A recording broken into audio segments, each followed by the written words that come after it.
So for neurodivergent children, the world can often be quite a difficult place. If we think about all the smells, tastes, textures, sensory experiences, even the wind, the noise of traffic, anything that is around us, if they're all kind of amplified and heightened, that is really quite stressful and distressing. And therefore that can create quite a stress reaction for neurodivergent children. So when your neurodivergent child is having a meltdown, it tends to be sort of bigger than the kind of normal emotions that children experience, and it often goes on for longer. And another way to have a think about it is, when you think back to what's happening before, is it possible that your child was actually quite overwhelmed, overstimulated, and just really kind of struggling within themselves before there was some sort of triggering event? So for example, it might not just be that you said no to them for having an ice cream, but they were in a really stressed state, and that additional no was enough that created this kind of meltdown experience. So when your child is having a meltdown, they are feeling really, really overwhelmed. So the first thing that we want to do is to reduce the sensory load for the child to help them to calm. So we want them to be in a quiet space that's not too stimulating. So if they're in a stressful environment, it's good to try and take them out of that environment, just to give them a little bit of a chance to calm. The next thing we want to do is to have a think about, are they too hot? Because we know ourselves, when we're stressed, we get very, very hot. So it might be that you want to take the child's jumper off, you might want to give them a cool drink, or you might want to give them a nice lolly or something, because you're really just trying to cool down the nervous system and just help them to feel in a little bit more of a comfortable state. The next thing that's really important is try not to talk very much, because the child is overwhelmed anyway, so we don't want to provide more sensory input. And anything that we do or say, or any movements that we make, are actually more sensory input. So therefore we want to just try and be with the child quietly, and it's okay to offer a bit of reassurance, it's okay. And depending on sensory preferences, some young people will like their hands held, a bit of hand massage. Everything is just aimed at trying to cool down the sensory system. Some young people, if they're familiar with it, can do a little bit of calm breathing, sort of in for 3,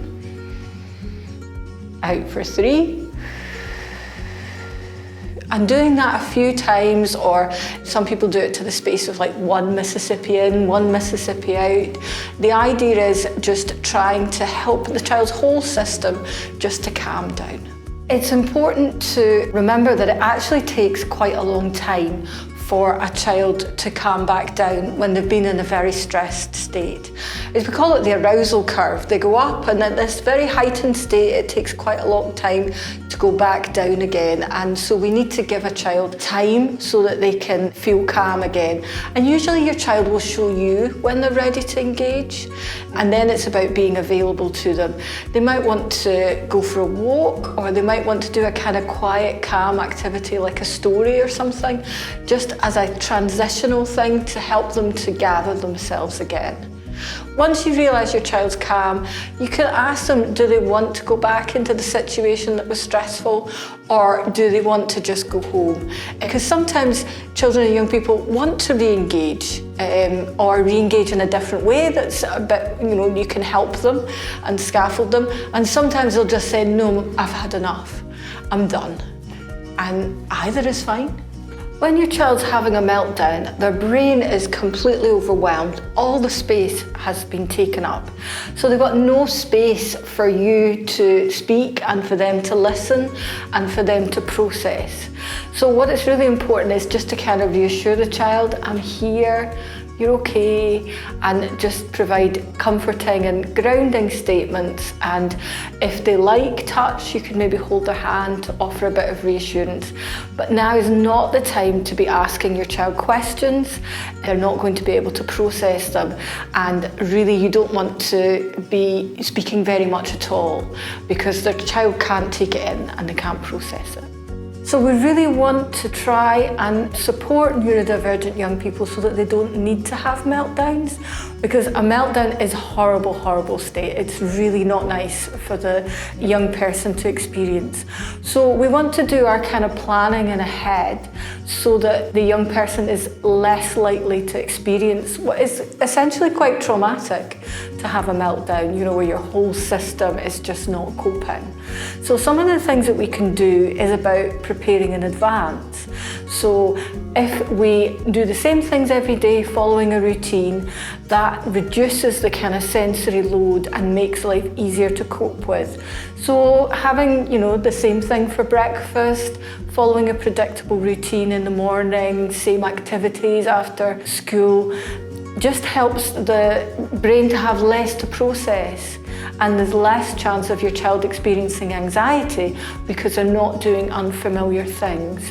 Because it's unfamiliar things that are increasing the sensory load and making things really stressful for the young person. But sometimes we do have to do things that are unfamiliar. And in those situations, it's good to do as much preparation as we can in advance. So showing the young person pictures of where they might be going, they're usually available on the internet. Having a think about doing a little kind of either a written story or a drawn story, sometimes we call them social stories, to help the young person to prepare exactly where they're going, what they're going to be doing, how long they're going to do it for, how they can communicate with you that they're struggling to cope, and when they're coming home, and what they're going to do when they come home. Because sometimes if we have something that's familiar and safe to come home to, then it's easier for us to cope with these difficult things. There's also some practical things we can do when we are taking a young person out who has these difficulties to an environment that we know is going to be stressful, which is actually just about reducing the sensory load overall. So some of the things we can use is sunglasses or tinted lenses, a skip cap to reduce the kind of light frequency coming in, and then we can use either ear defenders or noise cancelling headphones, or even the little loop earplugs. These are all things to reduce the noise and to give the child some control over their environment. And sometimes for young people, they might like to carry something that has a kind of soothing smell, and equally, if they're going into a really stressful environment, they might like to have something to chew, whether it's, you can get sort of special chews, or whether it's chewing gum or a sweetie. It's just, what we're looking to do is to provide sensory input that's quite calming and soothing to help them to cope with the stressful thing ahead. I remember myself, but also families tell me that it's really, really difficult to think back to a meltdown because it's a really difficult and stressful event for everybody. But actually within a meltdown, there's a lot of really, really good learning about what might have gone wrong in a situation and how we could do things differently to prevent that happening again. So I know it's a painful process, but actually if you can have a think about the run up to a meltdown and were there things that could have been tweaked just to help your child to cope a little bit, because usually a meltdown isn't inevitable. There are usually some changes we can make, whether it's extra preparation, whether it's the time of day and the busyness of an environment, or your own child's coping in terms of what did they do before? Were they quite overstimulated anyway? Have they just come in from school and they maybe didn't eat or drink very much at school and they might actually be hungry? Or the other one is, you know, have they had enough fluids to drink, or are they actually quite dehydrated? Because that can cause headaches and things like that. And the other thing to think about is, you know, was a young person in pain? Could there have been any kind of pain going on that can be treated to help the young person to cope better? Every child is unique, and the ways that they will cope and respond tend to follow patterns. But as they grow and develop, their needs will change and the supports that they will need will change. So being a parent is a bit like being a detective or being an expert in your child, that you have to kind of try and figure out what's going to work most of the time, You're never going to get it 100%. No parent does, and there are always situations that we can't control or predict. But if we can help and scaffold our children as much as possible to help them to cope and to do things that they enjoy and develop, then I think as parents that's a real experience of success. But we do need to do that kind of planning and prep to think about how our children and young people might cope best.